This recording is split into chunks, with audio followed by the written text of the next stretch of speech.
Здравствуйте! Смотрите в сегодняшнем выпуске. Президент Туркменистана и глава Халк-Маслихаты поздравили Чинару Рустемову с днем рождения. В Туркменистане число зарегистрированных пользователей на портале госуслуг достигло 50 тысяч. Батыр Бердыклычев стал главой офиса ВОС в России и другие новости. Президент Туркменистана Сердар Бердымухамедов и национальный лидер туркменского народа направили поздравительное послание герою Туркменистана Чинару Рустемовой по случаю ее дня рождения, высоко оценив ее многолетний добросовестный труд на благо процветания и повышения международного авторитета страны. Доктор Батыр Бердыклычев приступил к выполнению обязанностей представителя Всемирной организации здравоохранения в России. Бердыклычев родился в Туркменистане, ранее работал в Европейском региональном бюро ВОС, а также возглавлял страновые офисы ВОС в Республике Беларусь и Турции. Авиакомпания «Туркменистан» с начала мая запустила дополнительный еженедельный рейс по маршруту Ашхабад-Куала-Лумпур-Ашхабад. Новый рейс будет выполняться каждый вторник, увеличивая частоту полетов туркменской авиакомпании в столицу Малайзии. Конкурс ораторского искусства на японском языке состоялся в Туркменском национальном институте мировых языков имени Азади. Всего в конкурсе приняли участие 12 студентов, из них 6 выступали по свободной теме, остальные по заданной. На портале госуслуг Туркменистана e.gov.tm зарегистрировано около 50 тысяч личных кабинетов пользователей. Число интернет-пользователей в стране превысило 3,2 миллиона человек, что позволяет гражданам активнее использовать онлайн-сервисы. На портале доступны более 500 онлайн-услуг, предоставляемых государственными органами, хакимликами и общественными организациями.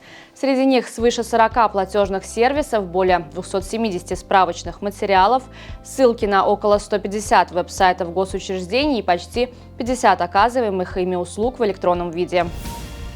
1 мая в провинции Гуандун на юге Китая произошло обрушение на скоростной автомагистрали Мэйда. Инцидент произошел ночью. В результате обрушения 18 автомобилей оказались под завалами. Погибли 19 человек, более 30 получили травмы и были госпитализированы. На месте происшествия ведутся спасательные работы, движение по магистрали перекрыто. В США 46-летний иммигрант из Лаоса, борющийся с раком, стал обладателем джекпота Powerball в размере 1,3 миллиарда долларов. Эта победа стала 4-м по величине призом в истории лотереи. Сефан и его жена Дуанпан разделят выигрыш поровну с другом, который также участвовал в покупке билета. Друг пожертвовал $100 на покупку нескольких лотерейных билетов.